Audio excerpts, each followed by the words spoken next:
I'm telling Greg You something. say he's a drinking buddy? Yeah. Carruthers was my thesis advisor. He and I go way back. I hate him so much. Really? He is. I will not. Glenn and I are friends. I had his classes. I know exactly what you mean. Okay. He was my thesis advisor. You know what he did to my damn thesis? Did he like brutalize it? Yeah, brutalize it. It was probably in the neighborhood of, before he got his red pen on it, it was probably in the neighborhood of about 250 pages. And after he red penned it, ended up only at like 170, 180. Wait, so that was your honors thesis? No, that's my master's thesis. Oh. I didn't do a senior honors thesis. It wasn't required back when I was in the honors. It's still not, is it? Is it required? It's not required unless you want to graduate summa cum laude. And I'm an idiot. Things have changed since I was in the honors program. Basically, the only requirement when I was in the honors program a million years ago was you had to take one honors class per year, not per semester, just per year.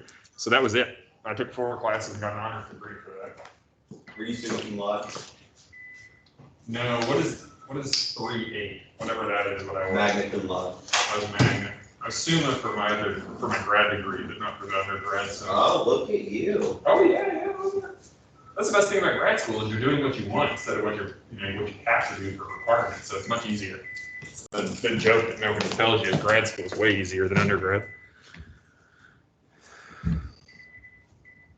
Sorry for the noise, I'm just freeing up space in my recording. You're totally fine. You may do some noise testing? Robert Goulet. Nobody caught Robert Goulet. Thank you, John, for at least catching that. I'm sorry, that's before my time. It's before my time. That's part of the joke. I'm sorry, I forgot to laugh. I was eating. Why don't you guys look up some SNL videos of Will Ferrell pretending to be Robert Goulet, which is one of the funniest things you could possibly imagine. Have you ever seen the Robert De Niro one where he's the White House press secretary No, from like 04? no, I don't think so. Let's try it out. I haven't watched SNL in a Oh, no, million you can't years. put it on the class. I'm not going to. I was gonna say, you get fired. You'd be surprised that does not get you fired. SNL not being one of them. And this class probably not, but like, there's some classes you get fired. Well, I do have a nut job in the back of the class who's always threatening to write me up, so you don't really know. What? Yeah. Damn Kyle. It's just like as soon as you make the I know. slightest off color comment, it's like, I'm gonna write you up, bro. No, Kyle's kept me on my toes, also, I'd say that. I mean, you haven't done anything that like, 2 seconds. no, I mean, there's nothing like, I've had professors that like, Flagrantly violate every rule, yeah, and like, are just, yeah. yeah, But, oh yeah. like, you know what I'm talking Oh, about. I know exactly what that. And you probably know what I'm talking about. What about I the know what professors that have like class by hand on their shoulder when they're explaining something, and you're like just like, Really? I've seen a professor at the University of Louisville touch someone's like. I will never touch you. Make this very clear. I will not touch any of you. I do not like you all that Touch way. someone's shoulder strap that could be, dude. and yeah. like snapped it as a joke. Oh, like pull it and then. Like, it's elastic and her bra strap snapped on her arm. Ah.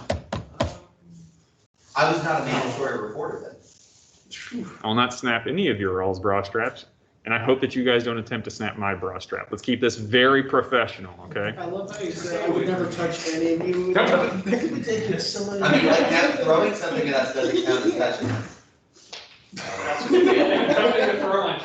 Professor Goldberg, you didn't really play sports in high school, did you? And ouch. And I played.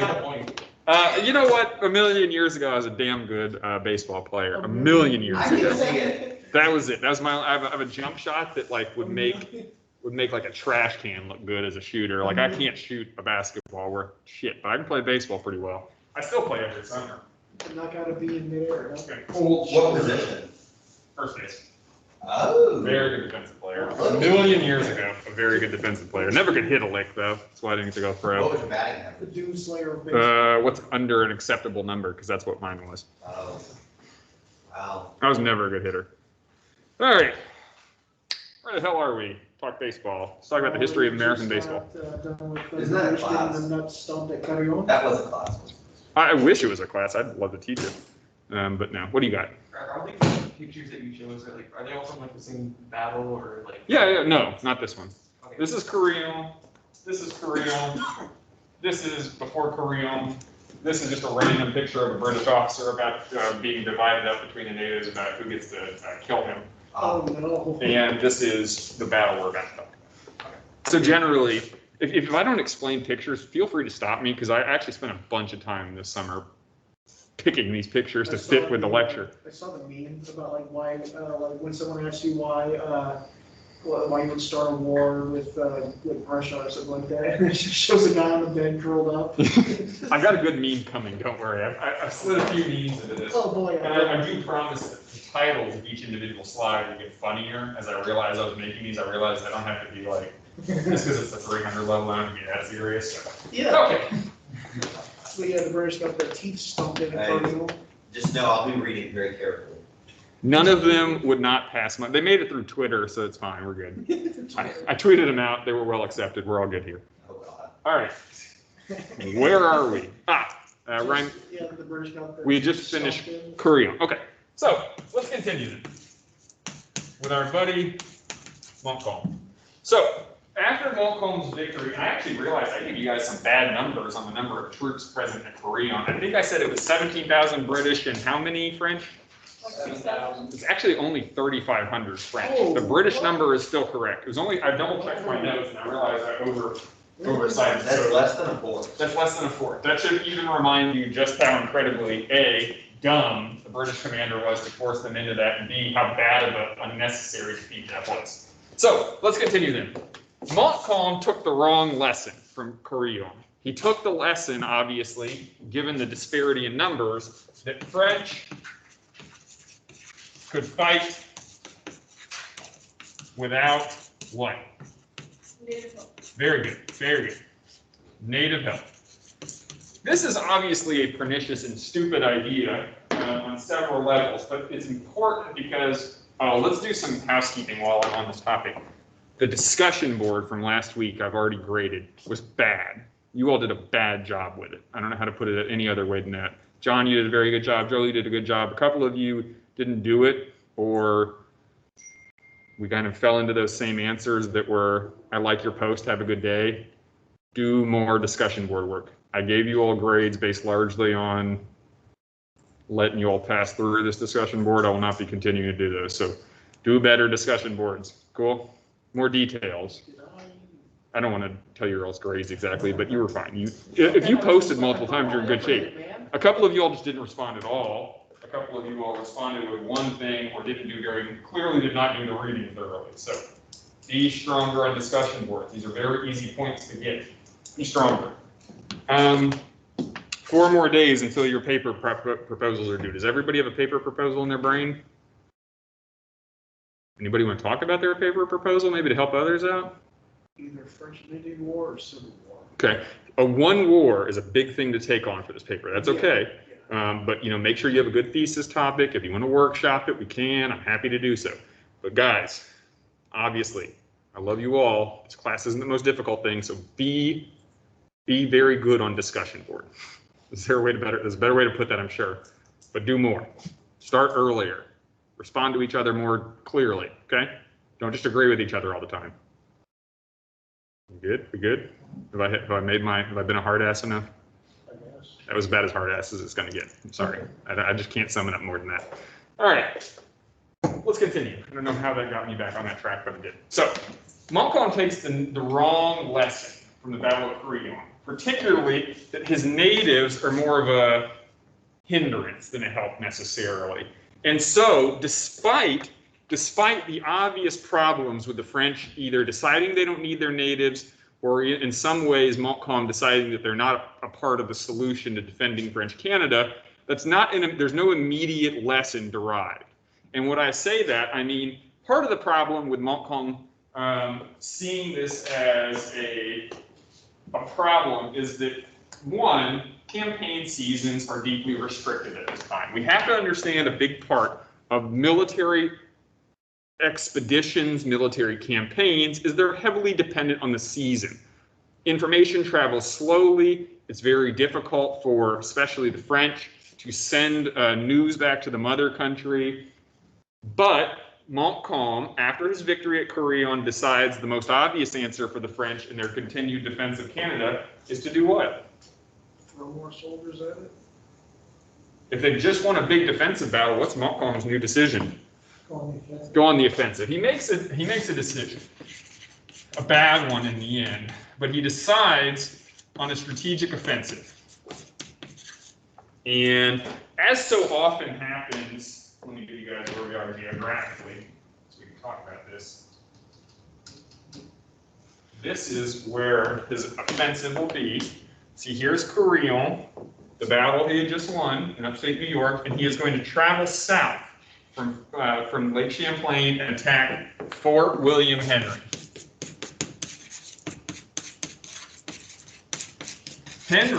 Fort William Henry is garrisoned by several thousand British soldiers under the command of a man named James Monroe. If you've ever watched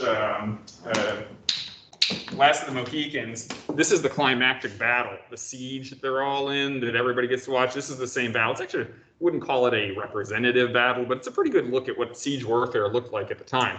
Anywho, his conception, and remember, we're still in the New France Victorious section, is that even though he's not a huge fan of having native help, they show up in droves to support him during this offensive.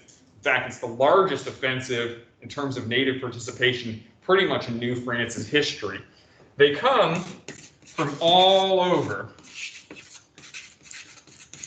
the French backcountry, sometimes called Pidal, which is essentially this gigantic, and we'll go backwards to find a map of it. You remember, our discussion of territory the French claimed versus what they occupied, basically tribes, many of them hundreds, if not thousands of miles away, hear about the Battle of Carillon and decide that in the next campaign season, the next summer essentially, they would very much like to assist the French army. It's kind of one of those crazy and fascinating things is we have evidence that natives come from as far away as modern Montana to participate in this campaign. Just think about how long it takes to drive from Montana to upstate New York today, and then think about what that would mean in a completely and utter wilderness situation. These natives come from thousands of miles away to help the French. Though, let's be clear, it's not a patriotism thing, it's not an alliance thing. The whole point of them showing up is to participate in the same style of warfare we've talked about over and over again, which is what? The morning wars. They're simply co-opting a French war to their own social needs, essentially, right? And so many of the natives who show up to help the French are there for plunder, they're there for money, and they're there for captives. And for instance, we do know that after the Battle of Fort William Henry, some of their captives are taken all the way back hundreds of miles west, never see European civilization again. So, Fort William Henry. First and foremost, Fort William Henry, as you might expect, is yet another fort.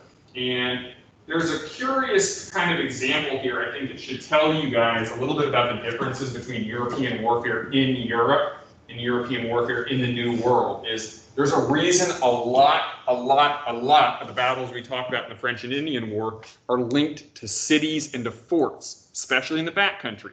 Because again, the big difference between the New World battles and the European battles is what?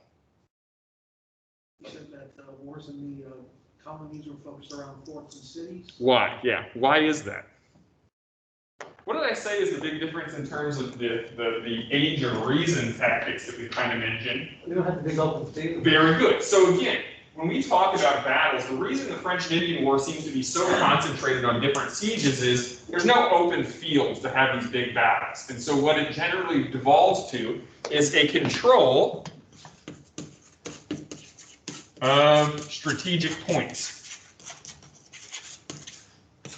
Carillon, in that case, was one of the most important forts in North America. Like I said, it will eventually become Fort Ticonderoga. It's a fort that dominates Lake Champlain. So once the Battle of Carillon is won, Montcalm is able to advance south and runs into the next British garrison. You can't simply bypass these garrisons. You need to do something about them. The next garrison is Fort William Henry on a bend of the Lake Champlain. It is a very big and very important fort. and Montcalm shows up and launches a siege of Fort William Henry. So this is yet another siege. This time, though, it's the opposite. The French are no longer besieged in Carillon, they're besieging the British in Fort William Henry. Make sense?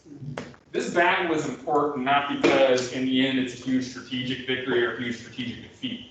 In the end, it's very simple.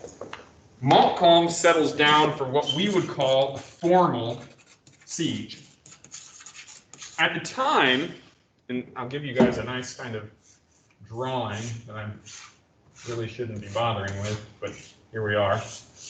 Most forts at the time, in Europe particularly, and in the New World, were built on the exact same system. They were all systems, essentially, of mathematical grids, stars, and bastions, whose job it was to do what? What's the whole point of a fort on a basic level? Protect some sort of strategic point, right?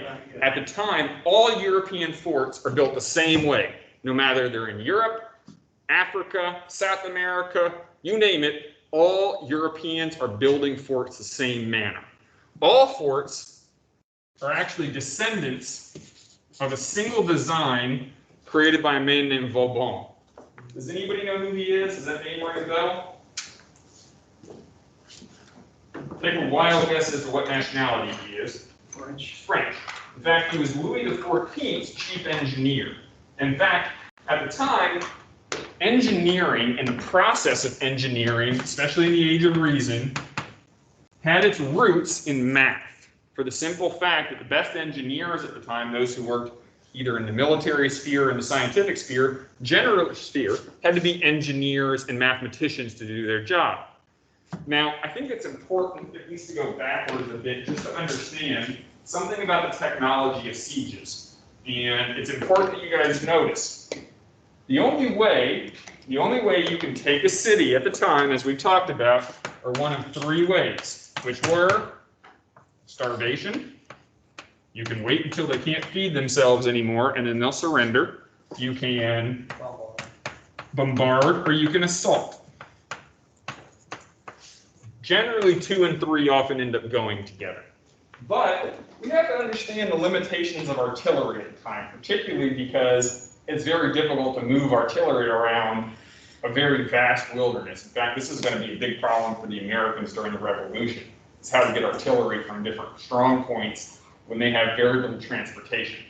At the time, for the French and the English particularly, both of them had their issues with transporting artillery and therefore transporting stops. Artillery generally came from one of 2 types. I don't want to get too much into the technical things, but it might be good since I feel like I kind of just leave you guys hanging occasionally when I say something and don't really explain it. Most artillery falls into 2 types. You have what we would consider straight ahead. That is, you're looking over the barrel of an artillery piece. Because of the distance these artillery shots traveled, most of the time, early artillerists could literally see where their artillery ended up. Modern artillery can now fire miles and miles. You don't see anymore where it lands. At the time, it's called firing over open sights. You often had to measure it and measure the powder to determine how far it would shoot. Have you guys ever played those silly old games where they're like flash games? Oh, yeah. And then you're trying to kill the other team? That's essentially how it worked during the age of linear warfare. Is the artillerist, hi, this is me, I'm an artillerist. I need to measure to kill the other guy. I need to measure how much powder goes in, and I need to understand what kind of shot I'm shooting. Therefore, this is a mathematical equation. Do you remember how we talked about the differences between art and warfare? This is science and warfare. It's a very scientific approach. This is why a lot of them saw it as essentially a scientific formula. It's a math problem. It's a math problem, right? And this is why I was always so bad at this flash game, is I'm terrible at math. And it's just like the correct answer is dead people. Yeah, the correct answer is, I mean, you're trying to kill the other team, or the other on the side. This is how it was accomplished. Now, the other type is a mortar. Mortars are generally much more cumbersome, and the job of a mortar, instead of firing essentially line direct is mortars have high trajectory. The idea being you can shoot over walls with a mortar. So those are the two ways to bombard a fort. We should probably just briefly, while I'm on the topic of artillery, we should talk a little bit about the different things artillery can shoot. Is this useful to you guys? Is this new? Is this good? Is this helpful? I don't even know. Yeah? Okay. So artillery tended at the time to shoot just a few types of shot. There weren't a lot of available. You had round shot, which is exactly what it sounded like. Picture of round shot now. Round shot is just a cannonball, right? It's a basic ass cannonball. That when you shot it, what tended to happen, draw our cannon here. There's a big old wheel. Nice. Thank you. This is probably my best drawing yet. With round shot tends to go until the powder stops, and then what happens with the ball itself? It bounces. Yeah, that's Fired. That's what Napoleon did, yeah. You can see the ball, and this is sometimes the most terrifying things for men in line. You can watch the ball bounce towards you. Extremely deadly. Took off legs, took off heads, arms. This is the primary way in which either decapitation or loss of limb happened, was from round shot. Next, anybody know any other types of artillery rounds? Grape shot. Grape shot, very good. Yeah. Often called, let's use the technical term, canister shot. It's like a shotgun. So yes, canister shot, what they did is, this is a bag, essentially. You fit a bag into the cannon, the cannon barrel, and it was full of little bullets. And so when it would fire out essentially as a shotgun does. What is that used for? That's anti-infantry, anti-personnel, very good. Canister was used against infantry. Round shot was used against pretty much anything, though generally, what was that? Like a claymore. Yes, exactly, like a claymore, yes. This is kind of like a shotgun burst in which hundreds of little balls, depending on how well it was tightened, could go flying. Yes. Are there time fuses where the cannonball can explode? Yes, I don't really want to get too deeply into our time fuses, but you're right. There were plenty of ability. They weren't very good at it. It wasn't very scientific, but there were time shots. Let's stick with, what's the next one? Anybody know? Call it chain shot. Oh, yeah. it's like Chain ball- shot was typically used on boats because it was very good at demasting ships. Chain shot were two smaller round shots connected via a chain. Why would that be used against typically ships? Because you cut down the mast. Take off masks, tear down the sails, make a ship essentially a sitting duck if it worked correctly. And the fourth one, does anybody know what 4 is? It's actually just a repeat of number 1 in some ways. It's called heated shot. And that is generally, typically, what they would do is they take round shot, heat it up in a furnace until it was literally white hot, and then fire it. What is that good for? Fire. It's basically an old style incendiary bomb, and these were very effective at burning structures. When Washington, or excuse me, when Washington's attacked at New York, heated shot is used by the British to set fires. It's a very effective way to burn towns down without ever having to set foot. So these are the things I'll probably refer to as we go through artillery. Montcalm brings both of these types of guns to him. And so he sets up initially to simply bombard the English into surrender.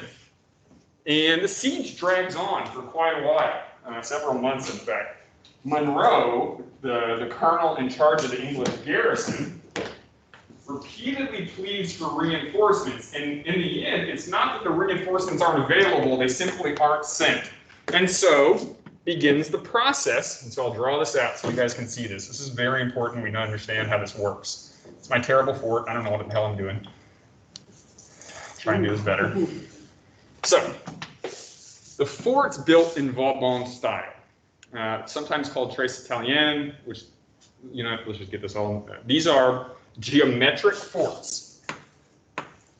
Every fort built by European military builders, basically from 1500 until the advent of artillery that could destroy these forts, was built on the same geometric pattern. Because at the time, everybody was firing the same guns, everybody had the same technology, everybody was working from the same system, right? And so therefore, if everybody is building the same forts, everybody is fighting the same defensive battle and the same offensive battle to take these forts. If you are an attacker attacking a fort You tell me how you do it. I'll let you guys play military general at the time. Here's the central blockhouse. These are the bastions that spike out from the fort. Each one of these bastions is mutually supporting. What does that mean?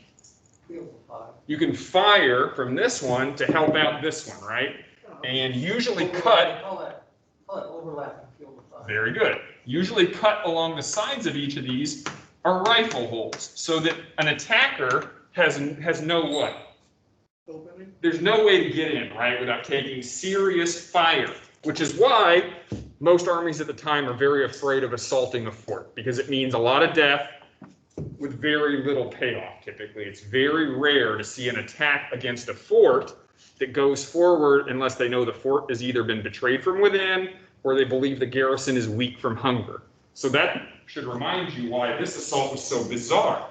You see at Carillon just what happens when you attack a fort that you haven't properly defeated, right? Massive casualties and an overwhelming defeat for an army that's much bigger.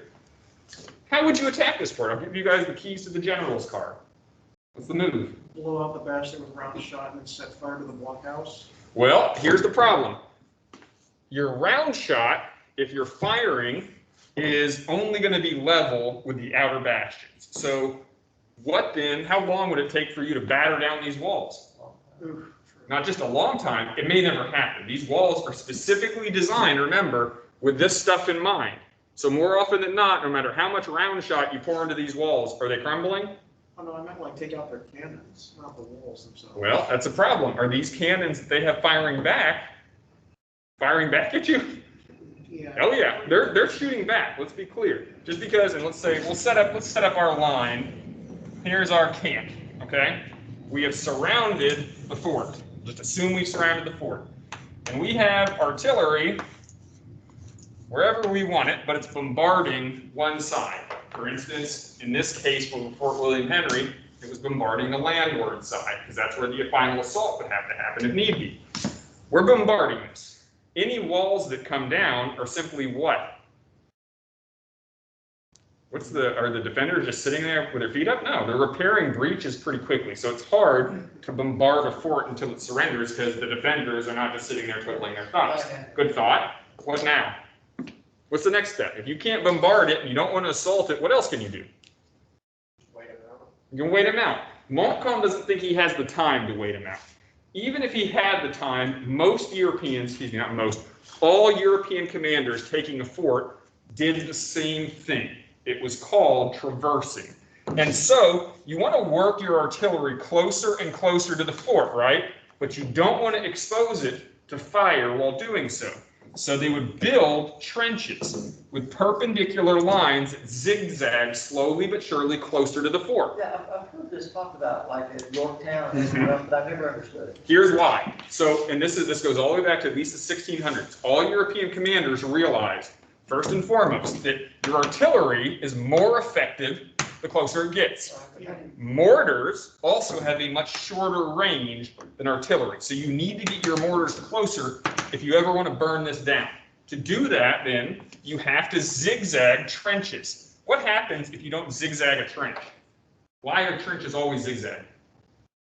Either like the artillery can just like shoot straight in. I was thinking, yeah. For the simple fact that, say, you have a straight line trench, and this artillery accidentally sends a piece of round shot down your trench line. It's like a bowling alley. Everybody dies. It's like throwing a ball down a bowling alley. If you zigzag it, what happens? Slams into a wall, nothing happens. It may travel a little bit, but it's not going to travel your whole line because you zigzagged it. It's a very smart way to make sure you don't all die because you dragged a straight line. So every European siege of this period generally knew how long it took to dig these trenches, how many days it took to get close enough to use mortars, and therefore how long it generally took for a siege to conclude. In fact, this warfare, at least in Europe, was so formalized, many commanders knew exactly how long they needed to wait before their honor would allow them to surrender. Because once they began building these trenches, these sieges became an inevitability. John? I've heard that. I'm still struggling that. Sure. How just zigzagging keeps you from still getting bombarded. That's a great question. Let me explain further. This is always bothers. This is an aerial view. Let's look at the trench in a non-aerial view. So here's your cannon that you're firing, that you want to get closer. It's a terrible cannon, that you want to get closer to the fort. Your engineers have put in front of it what we call bastions to protect it from counterfire from these forts. These were generally made out of a combination of wicker to carry it and then a bunch of stones. And these could be pushed forward as you push the trench line forward. And so the goal is to drag these guys further and further.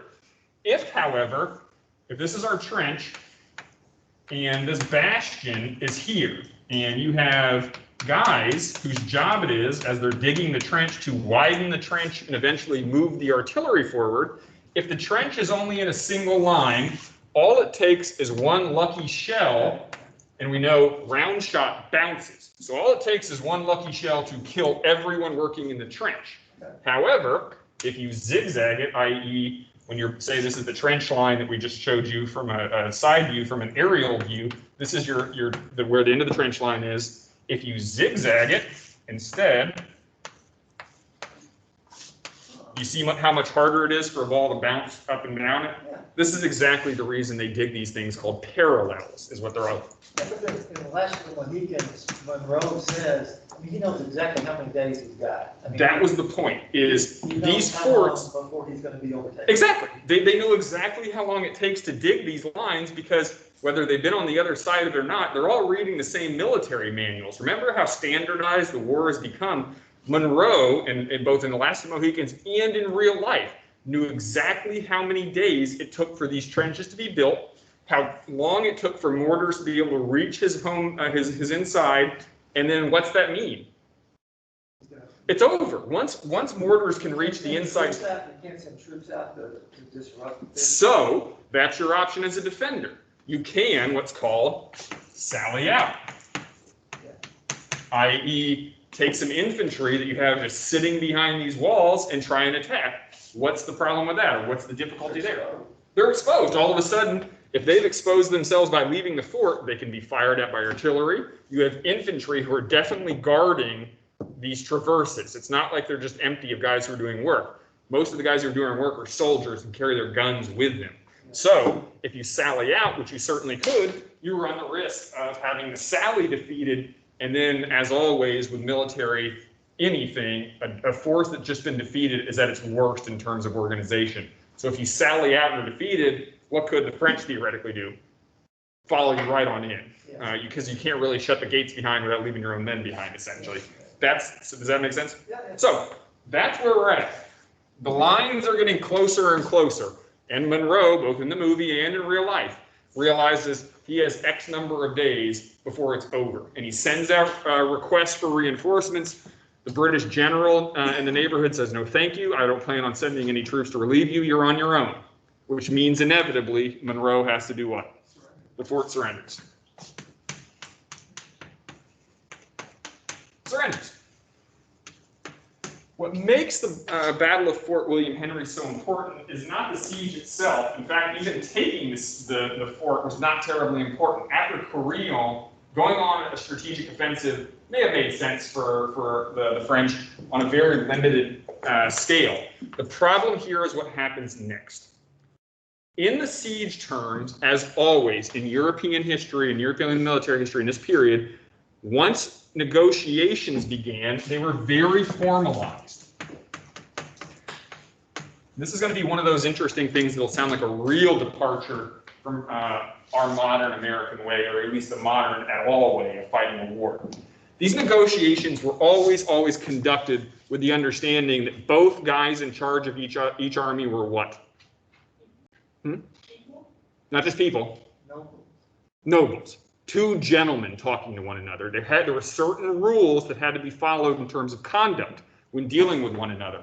And so, depending on how valiant the defenders were, depending on how valiant the attackers were, these things could be very systematized. Generally, how it was seen, if an attacker had to fight very hard and the defenders fought longer than they should have according to the rules of war, the attackers were allowed to sack the town, i.e. they were allowed to go in there, burn, rape, destroy. That was generally seen as acceptable. However, if the defender behaved admirably, was a gentleman, and didn't go above and beyond, they negotiated what were essentially very, very typical deals. This should sound very strange, right? That if the defender fought well, you wanted to honor them essentially in their good fight. And so Monroe signed what was essentially a very typical peace negotiation. His men were allowed to march out of the fort with their guns and their banners. All the men and women who were civilians in the fort were allowed to go with him. Nobody was put in prison. This should sound a bit odd, right? Not only were his own men allowed to keep their weapons, but they were only paroled. What's parole mean? They sign that paper and they can't fight for a year. Exactly. So in this case, Monroe dies, but in this case, most of his soldiers are simply sign a piece of paper saying, I won't serve for the next 2 years, and they're shipped back to England. That's not a very typical way of us fighting today. Usually prisoners are put where? Prison. That's usually how it goes. Again, we're in essentially a very, very, very, it's hard to feed people to begin with. You don't want to have to feed prisoners. It's a big problem. We'll see in the American Civil War what happens when large numbers of prisoners are caught and there's no good way to feed them. The horrors of Andersonville exactly are a good example of what happens when societies that can't feed themselves have to start feeding prisoners. That's why parole was such a typical way of dealing with things. Yeah, popular culture really does 18th century tactics and injustice. And very bad injustice. It really does. All they mostly do is just depict them in like stupid lines, you know? It's a much different. I'm glad we're doing this thing. Yeah, it's just like this is akin to like World War I with the trenches and like pushing artillery. Mhm. You know? So in the negotiations, Monroe and Montcalm negotiate what we would consider a very favorable peace to the defenders, i.e. they get to keep their property, their guns, and they're paroled. What happens next is the big problem, because what group of Montcalm's troops did not show up to watch the enemy walk away? The natives. They had been promised during this campaign the typical plunder and the typical captives of a major victory, which they had just helped win. It was native troops in the end that did a lot of the scouting, that kept a lot of the British reinforcements from wanting to advance. It was the natives that were a big part of this victory. And what does a negotiation with almost nothing changing mean for the natives? They're screwed. Many of whom had come, as we said, from hundreds, if not thousands of miles away. What is their reaction to this? Hey, what the hell, man? Furious. Not just furious at the British, but furious at Montcalm for betraying them, essentially, for saying, show up and help. We'll be happy to, provide you with the plunder of a victory. Have a good day. In the end, he says you get nothing and you go home. Part of the problem here is obviously Montcalm himself. His disdain for his own native troops means that he just doesn't treat them the way that Vaudreuil certainly would have. And Vaudreuil wrote him many letters saying, don't do anything that will anger the natives. We will lose. Vaudreuil was much more clear on this than Montcalm was. After the battle ends, Monroe and all of his army and the camp followers march out, and they leave the fort, taking with them their possessions. The natives go in and find pretty much nothing, which means the natives are mad, not just at the British, but at the French, and decide that regardless of what Montcalm says, they're going to take what's theirs. And so they attack, the natives attack the surrendered British. As the British column marches away from the fort, the natives ambush them, and several dozen are killed, hundreds more are captured, and most importantly, Montcalm looks like a fool. Pretty much all over, this becomes a mess, the massacre of Fort William Henry. Not only does it make Montcalm look bad, but it shows the entire fragility of the French and native alliance because it's predicated on mutual respect. Montcalm has shown none. A vast majority of the natives who participate in this campaign never return. In fact, a vast majority end their French alliance. And given that this is the most important thing for the French to be able to continue fighting, this has serious consequences for their ability to defend New France in coming campaigns. It should also be noted, though, that there's a reason that many of them don't return anyways, and that's what? What always happens when natives who haven't been exposed? Disease. Many of these natives actually take back smallpox unknowingly back to their tribes, all the way back across west, and the usual pattern repeats itself. Not only do some of these natives don't come back because they're mad at the French, most of them don't come back because they're dead, and they've transferred that virus back to their populations. Yet another incidental contact that ends up costing the natives far more than they gain. So, the massacre then also, how does that affect the British?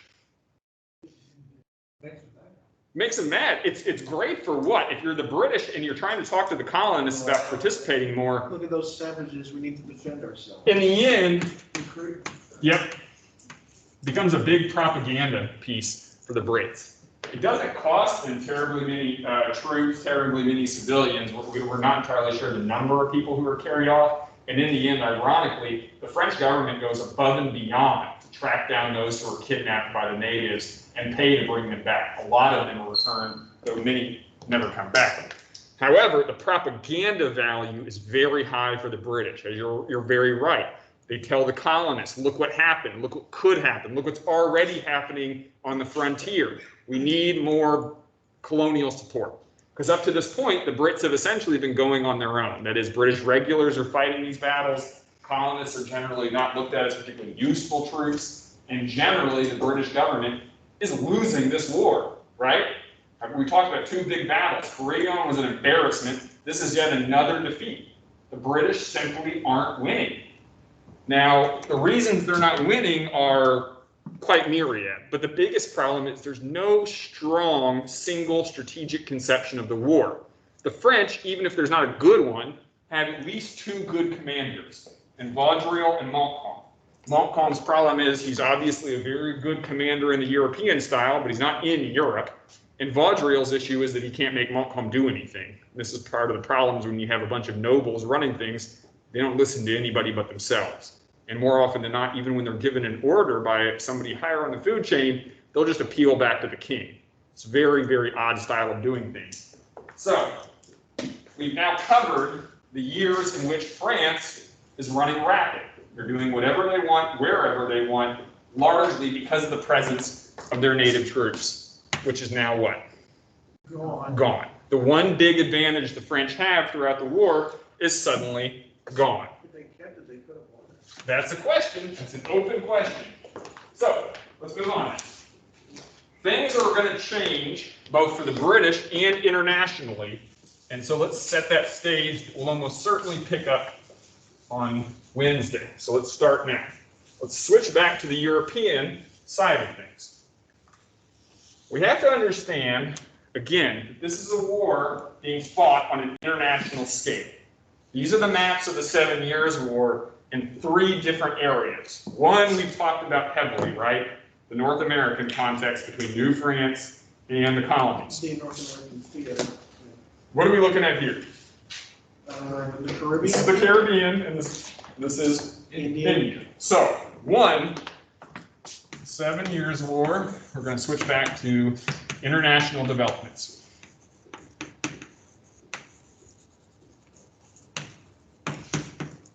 It can be said the French and Indian War was not won by any single English general. It was definitely won by its prime minister. Yes. That is this, Pitt. Very good. This is William Pitt. William Pitt, certainly growing a little bit gray at the edges, but largely decides that he, in concert with the king and in concert with another major English lord, need to change the entire way the English conceptualize this war from a strategic viewpoint.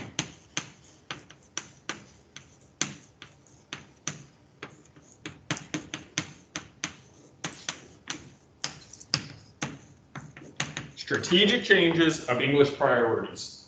First and foremost, the English realize that they can't win this war in Europe. They can subsidize the Prussians to whatever degree they want, but there's no point in continuing to commit British troops to European battles. Up to this point in Europe, the English have tried a few raids on the French coast. They've tried to land troops in Germany. Generally, it's been fiasco after fiasco.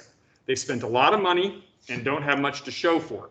More to the point, they spent lots of money and lots of treasure and got nothing out of their attacks in the New World. More bad news from Fort William Henry simply means the English are in even more trouble. Now, we really need to understand the time it takes for news from each one of these theaters was long. Typically 2 to 3 months for news to go from Europe to the New World. 2 to 3 months for the Caribbean, 8 to 12 months, sometimes longer, for India. So we have to remember, strategic decision making, particularly during this period, is very, very, very slow. This will be a real reason the British struggled during the Revolution. Yes? So these send news from India by boat, or would they try to do Boat much faster. You can always assume at the time land travel was at least 2/3, if not 3/4 of a time slower. That's why it was always so important that the United States developed along rivers. It's what made the growth so, one, so quick, and two, it's what allowed America to be able to become such an effective trading nation, because it could move lots of goods via lots and lots and lots of rivers. So, the time it takes for the British to essentially figure out what a new strategic idea needs to be will be essentially done by these three men. We all know this guy. This is William Pitt, who we've talked about. Who are these two? Does anybody know? This one is. This is George III. This is the new monarch. His father, having recently died, this is George III. This is the George III of what fame? This is the king that will be the king during the Revolution. You know him much better. Yes, this is the King George we all know and love from American Revolutionary stories. Yeah. At this point, he's relatively young. He's in his early 20s. He has recently ascended to the throne of Great Britain, and he's actually very well liked. He will remain very well liked for much of his reign, at least until the Revolution and the post-Revolution period when he literally loses his mind. In Britain, did they like him? Loved him. In fact, within a few years, one of the great moments of his reign comes when he travels to Portsmouth, and he is literally thronged along the way by people who, A, want to see him, he's cheered, and he arrives at Portsmouth where they throw him a giant-ass party. Like a rock star. He's like a rock star. He's young, he's well-liked. And the colonists still like him? The colonists loved him up until about 1776, 1777. The colonists very much thought that it was Parliament that was the problem, not King George. Yeah. We'll talk more about King George. Anybody know this guy? The Earl of Bute? Very good, John, very good. That is indeed the Earl of Bute. Just a guess. That's a hell of a guess. Bute is B-U-T-E. The Earl of Bute. These are the three men that will together reshape the strategic goals of the war. Now, we do need to remember again and again that even though the kings of England were kings, they were not authoritarian kings with the same powers as the French or the Prussians or the Austrian kings. They had to make these decisions in concert with Parliament, and in particularly the guys who controlled Parliament, the House of Commons and the House of Lords. What this meant was strategic decisions sometimes took a long time to make because they were debated far too much, and sometimes you got good ideas from people who weren't in the know, essentially. Pitt started out as an opposition guy. He was constantly on the other side of everything the king wanted. It's like the reason, in the end, King George's father hated Pitt, called him a rapscallion a few times. What matters most about this is Pitt and Bute and the king come up with a brand new decision. And that decision is going to be to concentrate on colonial areas only, i.e., use Britain's giant navy and giant world-spanning power to concentrate on harassing the French where the French can't follow: India, the Caribbean, and North America. The idea being, forget the French in Europe, forget the Austrians, forget the Russians. Let's just do damage where we know we can do as much damage as we want. Given that they have the largest and most powerful navy in the world, it's very easy for them to begin what we call expedition warfare. i.e., each week saw the departure of ships, soldiers, and supplies all going different places across the world with different objectives. Some objectives in India, particularly the capture of the French base at Pondicherry, the capture of very, very wealthy French sugar islands, and the capture of French Canada. The idea being, don't disperse English resources to the draining continental warfare, concentrate them on where they'll do the most damage. In the end, it is a brilliant strategy and one that wins them the war. So, in doing so, they have to obviously more or less abandon who? The Prussians. Instead of abandoning them completely, they simply increased their subsidies to the Prussian King Frederick manifestly. Huge increase in these subsidies, which means they're essentially doing what? They're mortgaging the future. They're spending so much money propping up Prussia that two things need to happen. One, they can't lose. If they lose, paying back this money will be a very big problem. And two, they're setting themselves up for a major debt problem. The British government up to this point has been relatively well capitalized. As it grew, it often ran a trade profit, not a deficit. In fact, the British government would keep a relatively healthy exchequer for almost most of the Napoleonic Wars because of its victories here. But it gambles, essentially. The same way that anybody who buys a house gambles. You buy it with the idea that in 30 years you'll actually still own it. The idea here is by continuing these subsidies, the goal was, we'll still win the war, it'll be costly, but we're deferring the payment till what? Later, right? We'll pay it off later. In particular, what group will the British try and get to pay for some of this cost? Us. American colonists. It should also be noted, though, American colonists up to this point, going all the way back to the very first time they stepped foot in North America, paid 0 direct taxes to the British government. It was all indirect. So the British government assumed that when things came down the line and they needed to be paid back, who did they assume would be willing to pay?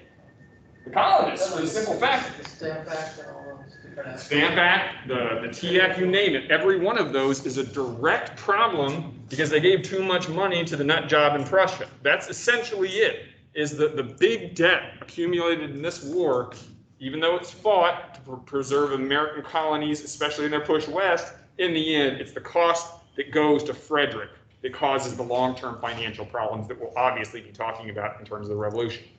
250, good time to stop? What do you got, Greg? What are those two right pictures in the top right? We'll get there, don't worry. We'll get there, that's definitely next. All righty, any other questions? Good. Good. All right, I'll see you guys on Wednesday. So, expositional warfare, basically, it's basically